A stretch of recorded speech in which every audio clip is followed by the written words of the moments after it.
रामवीर सिंह जी यहाँ धर्मपुर से पधारे हुए हैं। ये अपनी वाणी से और समय का ध्यान रखते हुए लोगों को उद्बोधन करें।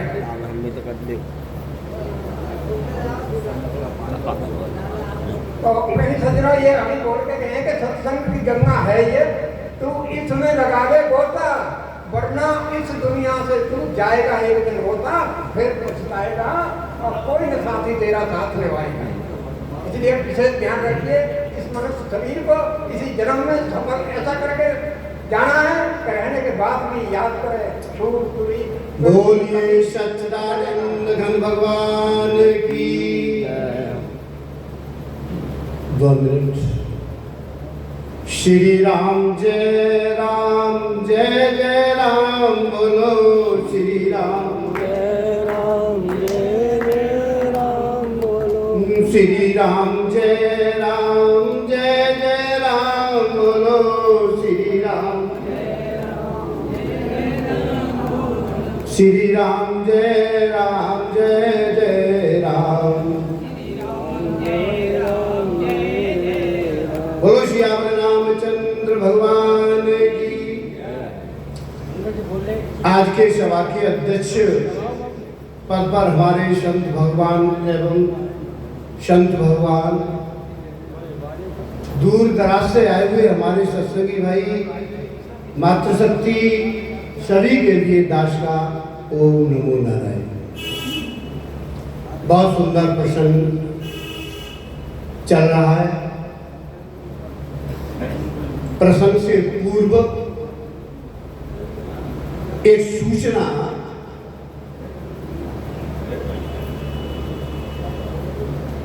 धर्मपुर में ये दास आपके सामने बैठा है। 7 सितंबर को सत्संग लगेगा। ये 7 सितंबर का जो सत्संग पूर्व से चला आ रहा है,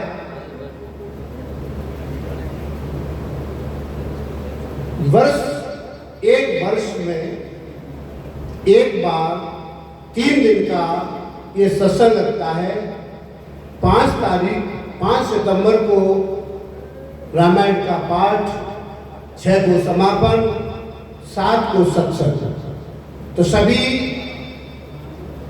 संतों से, भक्तों से, सभी से मेरा विनम्र निवेदन है कि ज्यादा से ज्यादा संख्या में धर्मपुर सत्संग में आने की कृपा करें। वो साल में एक बार चल रहा है इस समय। पहले हर 7 तारीख को लगता था, उसका विराम है और 7 तारीख को सितंबर में वर्ष में एक बार लगता है।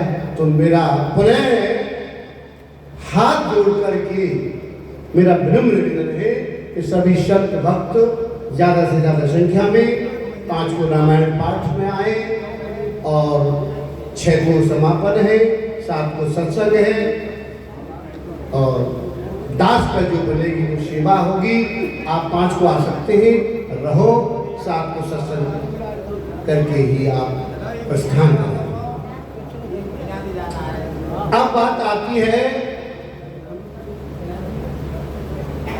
अभी हमारे भैया 10वें द्वार के बारे में बोल रहे थे। इस परमपिता परमात्मा गर्भ में जब जीव आता है तो वो 10वें द्वार से ही आता है। आपने 10वें द्वार को सितंबर, सभी भक्तों ने देखा भी है कि हमारे जब छोटा नन्हा सा बच्चा होता है, उसके सिर पर 1 पैसे 1 रुपया के बराबर एक जगह सी होती है, वो बड़ी मुलायम होती है। वही इसी को 10वां द्वार कहते हैं। हमारे शरीर के अंदर 9 द्वार हैं। हम 10वें द्वार से प्रवेश करते हैं और इस संसार में आकर के हम ऐसे माया के प्रपंच में फंस जाते हैं कि उस 10वें द्वार से जाने की बड़े बड़े योगी सी वहां जा पाते हैं। अगर तुम्हारे घर में मेन दरवाजे से अगर कोई व्यक्ति आता है, शांति से सुने, 10वें आपके दरवाजे मेन गेट से आपके अंदर घर में कोई प्रवेश करता है और वह आदमी कभी पीछे के दरवाजे से निकल जाए तो वो चोर हो सकता है। अगर साफ होगा, ईमानदार होगा, भक्त होगा तो उसी दरवाजे से आया, उसी दरवाजे से। और वह तो ऐसे हमारे ऋषि मुनि संत ही उस दरवाजे को प्रस्थान कर सकते हैं।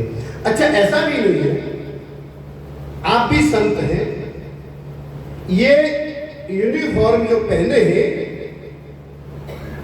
क्या इससे कोई संत हो सकते? इससे संत नहीं हो सकते। ये तो एक पहचान है। जैसे तुम्हारे बच्चे किसी स्कूल में जाते हैं, वो यूनिफॉर्म पहन करके बता देते हो कि ये किस स्कूल के बच्चे हैं। इन कपड़ों से यह पहचान होती है कि ये परमात्मा वाले स्कूल के बच्चे हैं। वरना संत आप भी हैं। और समय थोड़ा कम है, इसलिए मैं और 2 बातें कह के अपनी बाणी को विराम करूंगा। जब तक हम त्याग पूर्वक जीवन को नहीं जिएंगे, तब तक हम इस मानुष शरीर में पाने का फल प्राप्त नहीं कर पाएंगे। और अक्सर आपने देखा होगा प्रैक्टिकल में भी कि जब सुबह हम जगते हैं तो जगने के बाद हमारा कार्य पहला कौन सा है? त्याग। बिस्तर त्यागते हैं, कपड़े त्यागते हैं, मलमूत्र त्यागते हैं। सब प्रथम हमारा कर्म है त्याग करने का। और त्याग पूर्वक ही अगर हम जीवन जिएंगे, तब कहा है अभी कि बिन सत्संग विवेकन, यही तो सत्संग है, यही तो विवेक है। और ऐसे महापुरुषों की वाणी से, संतों से, ग्रंथों से ही विवेक जागृत होता है।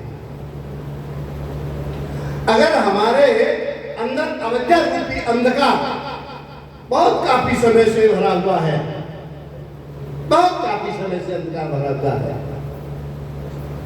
और ऐसे महापुरुष की कोई प्रकाश की ज्योति जल जाए तो अंधकार जाने में देर। त्याग पूर्वक जीवन जीना चाहिए। अब ये कहोगे कि त्याग पूर्वक जीवन जीना चाहिए, तो ऐसे कैसे संभव हो सकता है कि हम त्याग भी करें और हम जिए भी, उस पर चले भी? ऐसे कैसे? अरे हमारे हाथ में एक आम रखा है, इस आम को हम त्याग दें, हम भाई साहब को दे दें, क्या हमने उसको जिया? चले उस पर? क्या हमने उसका भोग किया? त्याग पूर्वक भोग, सेकंड, त्याग पूर्वक भोग हम जब तक नहीं करेंगे, तब तक हमारा जीवन का कल्याण नहीं होगा। अब यह कहोगे कि त्याग भी हो और उसको हम भोग भी लें, यह बड़ा विचित्र बात है। ऐसा बात नहीं है। जब हम सड़क पर चलते हैं, सड़क पर जब चलते हैं, तो हम जब सड़क पर पैर रखते हैं तो हम उसको भोगते हैं, और जब छोड़ देते हैं उसको हम त्याग देते हैं। क्यों त्याग देते हैं? कि उस सड़क पर हमारा कोई अधिकार वो हमारा नहीं है, वो सबकी है सड़क। ऐसे ये संसार सबका है, परमात्मा का है, ये अपना नहीं है। और जब तक हम इसे अपना मानते रहेंगे, तब तक भवबंधन में पड़े रहेंगे। एक दृष्टांत देकर के मैं अपनी वाणी को विराम, जिससे आपको और अच्छी सी समझ में बात बैठ जाए। एक सेकंड बस, एक सेकंड, एक उदाहरण देकर के इससे आपको और अच्छी से समझ जाए कि अविद्या के अंधकार में हम कैसे पड़े हैं। एक भाई साहब, बाबूजी बम्बई के लिए रवाना एक वीआईपी रेलगाड़ी में सफर कर रहे थे और उसमें उनके 2-4 बच्चे भी थे उनके साथ में। और जब गाड़ी में बैठे, पहली गाड़ी थी बच्चों के लिए, और बच्चे उसमें खेलने कूदने लग गए। जब बच्चे खेलने कूदने लगे, उसमें बड़ा आनंद आ रहा था, बड़ा खुश हो रहे थे। और जब सफर का समय आया, अंत स्टेशन आई, तो वो बाबूजी अपना थैला संभाल करके चलने लगे और बच्चों से कहने लगे, बच्चियों चलिए हमारे स्टेशन आ गए। बच्चे कह रहे, पिताजी यही रहिए, हमें बहुत अच्छा लग रहा है, हम नहीं जाना चाहते, हम यही खेलेंगे। बच्चे कह रहे, हम यही खेलेंगे, हमें बहुत अच्छा लग रहा है। परंतु पिताजी जानते हैं, ये गाड़ी ये स्टेशन तक ही हमारा सफर है, यहीं तक के लिए मिली है, इसके बाद ये हमारी नहीं है। ऐसे ही हम और आप अवैधा रूपी अंधकार में एक बालक बने बैठे हैं कि जब तक हम ये मानते रहेंगे ये हमारा है और ये हमारा है, ये हमारा है, तब तक इस अंधकार में पड़े रहेंगे। ये हमारा नहीं है, उस परमात्मा का है, उसी का माने, सब संसार का है, अपना कुछ नहीं है। हमारा तो ये शरीर भी नहीं है और समय का बड़ा अभाव है। और हमारे संचालक जी ने इशारा कर दिया है, पर मैं चलते चलते फिर बड़े निवेदन करूंगा, मैं हाथ जोड़ करके सभी चरणों में, कि आप 7 तारीख को सत्संग में जरूर आना। बोलिए सच्चिदानंद घन भगवान की। आज चंद्रपाल सिंह जी ये पधारे हुए भैया, हाँ सामने बैठे हैं, विद्वान हैं। तो ऐसा है भैया कि गर्भ मास में सिमरन किया, बाहर आए नाम नहीं लिया, कैसे भूल गया ईश्वर को पढ़कर माया जाने। प्रेमी सज्जनों, आप जिस काम को कर चुके हैं उसके जानने वाले संत मौजूद हैं। बशर्ते आपको भूख हो, सीखने की इच्छा हो, तो ये सत्संग लगाया जाता है। और जिनको भूख है, जो पात्र होगा उसको प्रैक्टिकल आत्म साक्षात्कार